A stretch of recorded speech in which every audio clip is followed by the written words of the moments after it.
Bah, c'est vrai que c'est un sujet dont on parle de plus en plus. Moi, avant d'être interne, j'avais peu entendu parler du burn-out.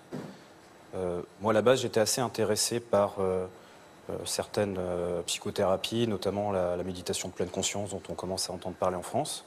Et je m'étais dit, bon, vu que ça me passionne, j'ai vraiment un truc qui me plaît, je vais essayer de travailler là-dessus.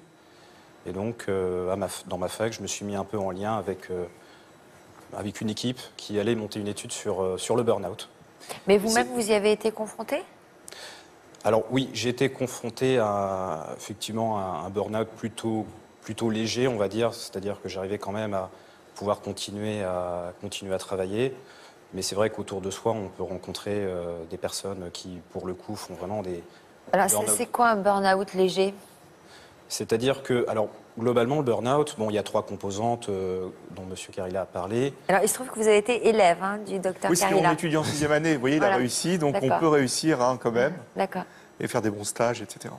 Alors, il y a 3 paramètres, vous me disiez. Voilà, il y a 3 paramètres dont on a parlé, l'épuisement, le fait de se sentir vidé, épuisé.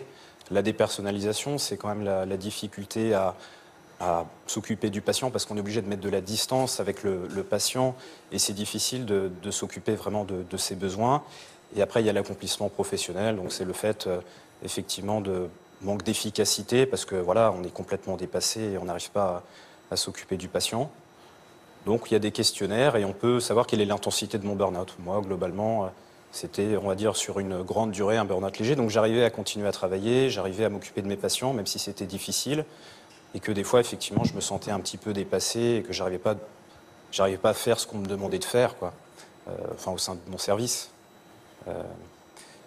Effectivement, il y a des formes. Alors, soit les personnes, effectivement, dans le burn-out, elles se renferment et on a l'impression qu'elles gèrent, ou alors, effectivement, il y a des personnes qui ont une forme d'explosion un petit peu, et à ce moment-là, ils peuvent manifester des pleurs, des difficultés.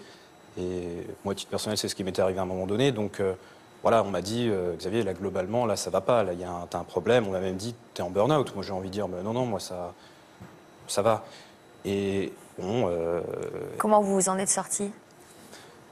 Globalement, comment je m'en suis sorti? Je pense que déjà le fait qu'on ait été un peu à l'écoute de ma difficulté, globalement, je pense que ça m'a aidé. Et ça m'a aidé finalement à continuer. Mais vous avez pris des médicaments?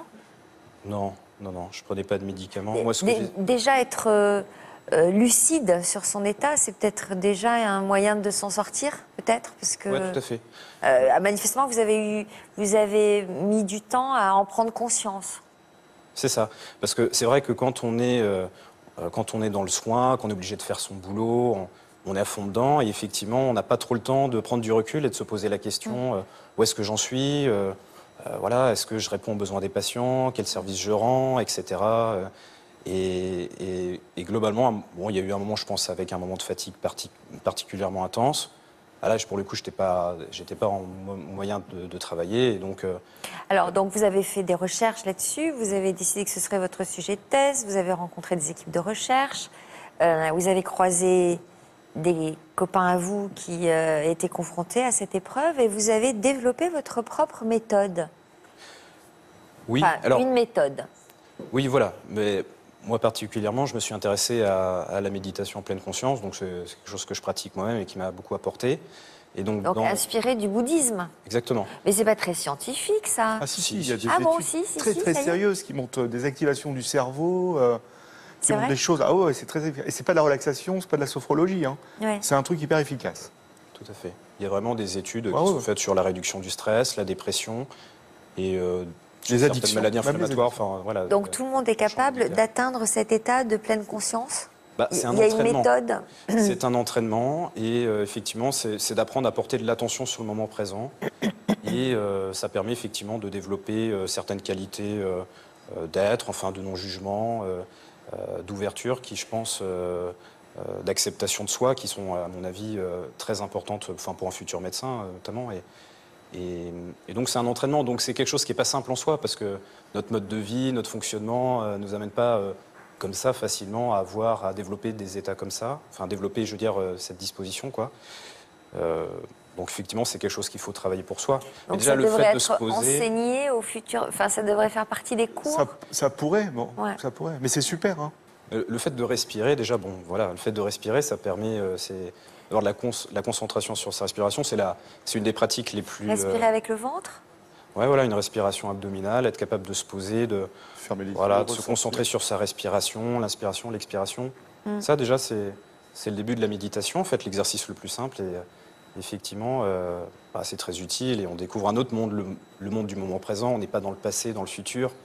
C'est ce qu'on enseigne aussi dans cette thérapie, c'est que d'une certaine manière, on peut voir les pensées comme n'ayant pas d'existence, en fait, Ouais. autrement qu'un mécanisme du cerveau, enfin voilà, un processus dans le cerveau. Et donc finalement, quand on arrive à pouvoir prendre conscience de ça, finalement, on rentre pas dans le circuit où les pensées entraînent des émotions négatives, Voilà, c'est ça. des... Donc ça, c'est une méthode que vous conseillez aux étudiants en médecine, mais qui peut vous servir à vous, téléspectateurs, si vous avez un peu le cerveau qui travaille trop, avec Ouais, tout des le pensées monde, hein. négatives, ou si vous dormez pas la nuit, ou si vous ruminez des C'est idées ça, des noires. ruminations. Hein, la rumination, c'est terrible. Voilà. Hein, ruminer. Mais il y a des mots barbares pour parler de méditation, mais globalement, c'est une pratique assez simple, en fait, hein. Bon, ça s'apprend.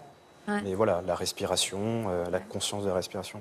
Est-ce que vous avez Notamment. l'impression que cette méthode et ces techniques font de vous un meilleur médecin?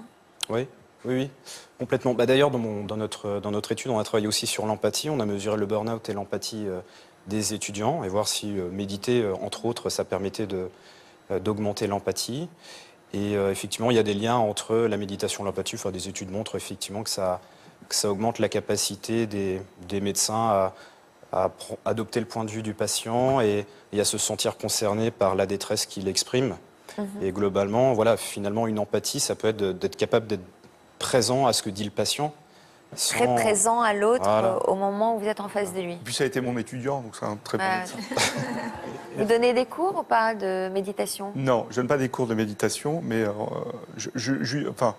je m'aide de personnes qui font de la méditation pour certaines prises en charge. Vous en êtes toutes vos études? Alors moi, je suis en 8e année de médecine. Il en reste encore combien? Il me reste une année à finir d'internat de médecine générale et puis normalement, après, je peux exercer la médecine